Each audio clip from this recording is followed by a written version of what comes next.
Hello बच्चों, let's read this question. Question says, which of the following is not required for ATP synthesis during chemiosmotic hypothesis?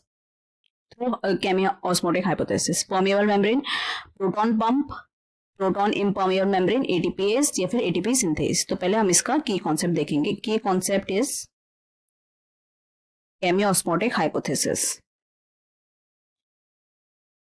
केमियोस्मोटिक hypothesis क्या बोलता है?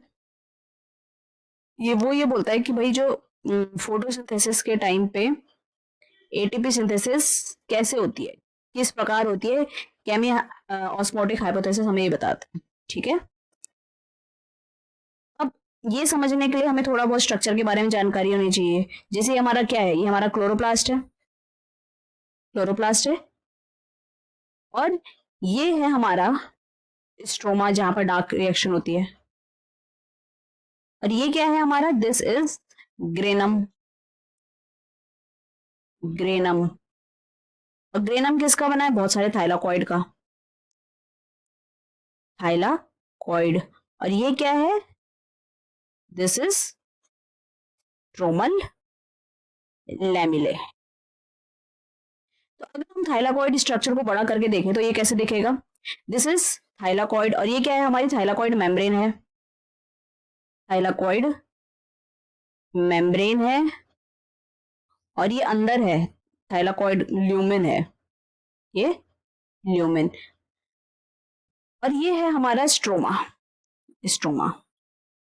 Lumen को यहां पर अंदर लिख देते हैं, ठीक है, नहीं तो कंफ्यूजन हो जाएगी.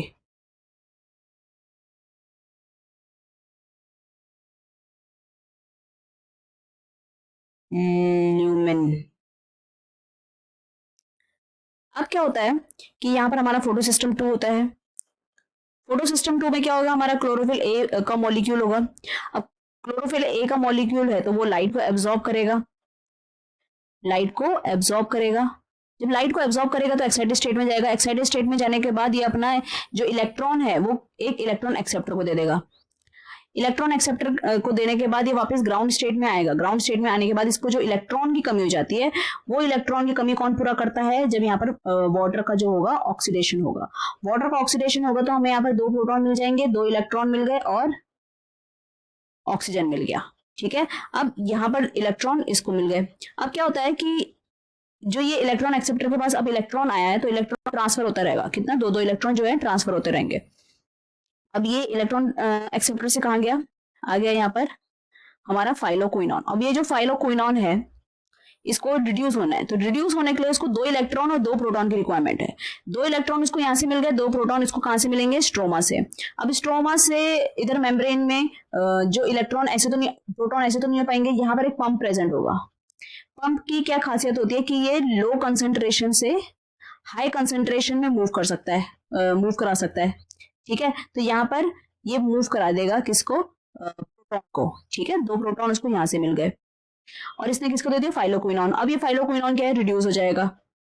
रिड्यूस होने के बाद ये वापस से क्या होगा? ऑक्सीडाइज होगा. और जब वापस से ऑक्सीडाइज होगा तो आगे ये प्रोटॉन जो इलेक्ट्रॉन है ये आगे ट्रांसफर कर देगा इलेक्ट्रॉन को. बट प्रोटॉन को क्या है? ये वापस स्ट्रोमा को नहीं देगा. ये क्या भेज देगा? अंदर भेज देगा ल्यूमेन में. फिर आया हमारा इलेक्ट्रॉन, किधर चला गया? ये गया साइटोक्रोम B6F के पास.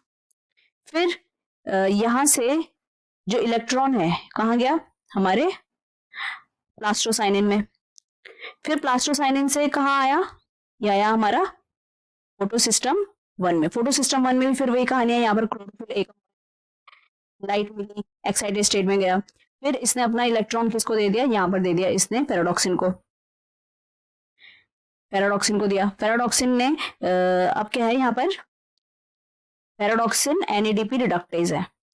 अब ये क्या करेगा? ये NADP को रिड्यूस करेगा. तो NADP को रिड्यूस करने के लिए हमें प्रोटॉन की रिक्वायरमेंट होगी. तो वो प्रोटॉन हमें कहाँ से मिलेगा? फिर हम यहाँ से स्ट्रोमा से प्रोटॉन ले लेंगे और उसको रिड्यूस कर देंगे, यहाँ पर NADPH बना देंगे. तो ये क्या होगा कि भाई प्रोटॉन यहाँ से भी ले रहा है, यहाँ पर भी प्रोटॉन यूज हो रहा है. ठीक है, तो अब क्या हो रहा है कि इस वजह से जो प्रोटॉन की कंसेंट्रेशन है वो स्ट्रोमा में बहुत कम हो रही है. स्ट्रोमा में प्रोटॉन की कंसेंट्रेशन बहुत कम हो रही है. और ल्यूमेन में प्रोटॉन बढ़ ही जा रहा है, इधर से बढ़ गया, वाटर के ऑक्सीडेशन से बढ़ गया। तो अब ये जो हाइड्रोजन की कंसंट्रेशन यहाँ पर इंक्रीज हो गई है, तो यहाँ पर एक ग्रेडियंट फॉर्म हो चुका है, ठीक है, इलेक्ट्रोकेमिकल प्रोटॉन ग्रेडियंट फॉर्म हो चुका है इधर। तो अब इससे क्या होगा कि इसको अब क्या करना है, इसको इस मेम्ब्रेन से बाहर जाना है, ठीक है।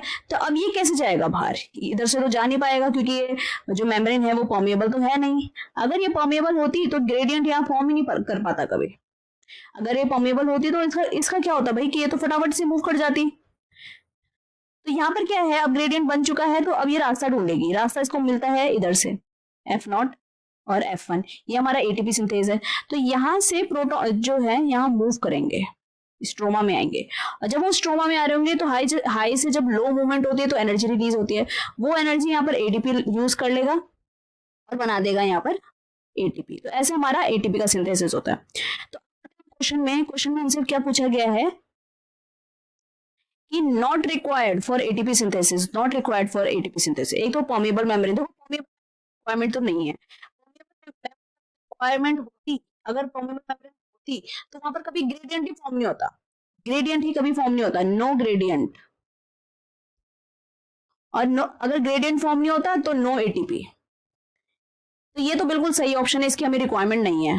प्रोटॉन पंप की रिक्वायरमेंट, अगर प्रोटॉन पंप ही नहीं होगा तो स्ट्रोमा से हमें प्रोटॉन कैसे मिलेंगे, ठीक है, तो ये भी हमने हटा दिया, इसकी हमें रिक्वायरमेंट है। प्रोटॉन इम्पर्मेबल मेम्ब्रेन, अगर प्रोटॉन परमेबल होती तो ग्रेडियंट फॉर्म नहीं होता, एटीपी सिंथेसिस नहीं होता, तो ये भी हमारा इसकी हमें जरूरत है। एटीपी इज एटीपी सिंथेसिस, इसकी हेल्प से तो एटीपी बन रहा है।